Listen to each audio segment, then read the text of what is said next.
ও ভাই হল বুজুর্গ হল প্রত্যেক মানুষ যার কবরের মধ্যে যাই পায় আল্লাহ নবী সরকার দু আলম সাল্লাল্লাহু আলাইহি ওয়াসাল্লাম ফরমায় মেরাজুল রাত আমারে জান্নাত জাহান্নাম দেখা দিয়ে হইল এক জায়গায় গিয়া দেখলাম এক মানুষ এক সাগরের সামনে একটা নদীর সামনে খাড়া হয়ে রান্নাবান অবস্থায় একটা ছোট নদী ভাইয়া যান আর নদীর কিনারায় এক মানুষ বড় বড় ভাত্তর হাতে লইয়া ঢের ভাত্তর সামনে লইয়া খাড়া হইছে আর এক মানুষ রক্তর নদীর মধ্যে খালি সাঁতরাইয়াদের সময় কিনারা লয় এই ফায়ার বেটায় তার বড় পর্দার বুঝি মাথা মারে মারার লগে লগে আস্তা মানুষ শিখিয়া যায় আর শরীরটাকে রক্তর ফুয়ারা বার হয় আর ও রক্ত তার শরীরটাকে বার হইয়া রক্তর নদী হয়ে গেছে গিয়া আবার যে সময় যে ছিন্ন বিচ্ছিন্ন হয়ে যায় আবার আল্লাহ তাহলে সেই মানুষ পূর্ণ মানুষ বানাইলায় আবার জীবিত হইয়া সাঁতরাই আবার হইতো যায় আবার এই মানুষে পাথর দি মারে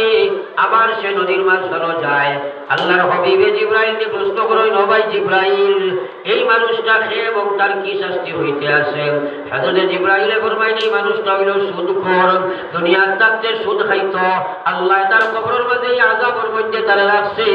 কিয়ামত পর্যন্ত এই মানুষ এই আযাবের মধ্যে রইব কিয়ামতের ময়দান উঠার মধ্যে বাকি হিসাব নিকাশ করিয়া আল্লাহ তারে কোন জায়গা দিব আল্লাহ জানে রে ভাই মানুষ আজকাল সুদ হারামের কথা বুঝার চেষ্টা করে না হ্যাঁ এই একটা বেমার দুই নম্বর বেমার হইলে মানুষের মাল আত্মসাৎ করে বিভিন্ন লাইনে মানুষের মাল দিয়ে আত্মসাৎ করিলাই আমার ভাই ওগুলার বুজুর্গ এখন কথা শুনো বিশ্বনবী মুহাম্মদুর রাসূলুল্লাহ সাল্লাল্লাহু আলাইহি ওয়াসাল্লামের এক সাহাবী ইন্তেকাল হয়ে গেছে গিয়া নবীজির সাহাবী তার জরুরত পড়াইবার লাগিয়া আপনাকে হাজির করা হয়েছে লাশ নিয়ে হাজির করা হয়েছে নবীজির জানানি হয়েছে ইয়া রাসূলুল্লাহ আমার এক সাহাবী মারা গেছে আপনার জরুরতের বড় বিশ্বনবী প্রশ্ন করলো ও ভাই সাহাবীও বল এই যে মাইয়াতের লাশ তোমরা নিয়ে হাজির করছো এই বেটার কোনো ঋণ আসেনি যদি যদি ঋণ থাকে তখন আমারে জানাও খবর আইলো ইয়া রাসূলুল্লাহ এর প্রচুর ঋণ লইয়া মারা গেছে আল্লাহ নবী ফরমাইলা ও সাহাবায়ে কেরাম এই বেটার জানাজা আমি নবী পড়াইতাম না এই বেটার জানাজা আমি নবী পড়াইতাম না তোমাদের যার ইচ্ছা থাকে তোমরা পড়াই দাও আমি বেটার জানাজা পড়াইতাম না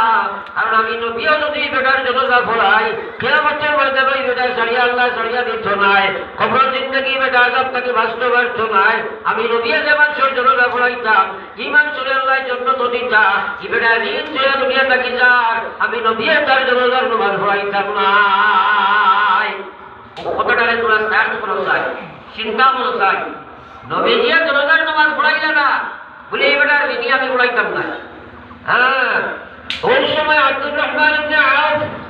বহুত ধনী সাহাবী আসলাম তাই উনিয়া বলিয়া রাসূলুল্লাহ আমি আমার বাড়ি জানাজার নিয়তর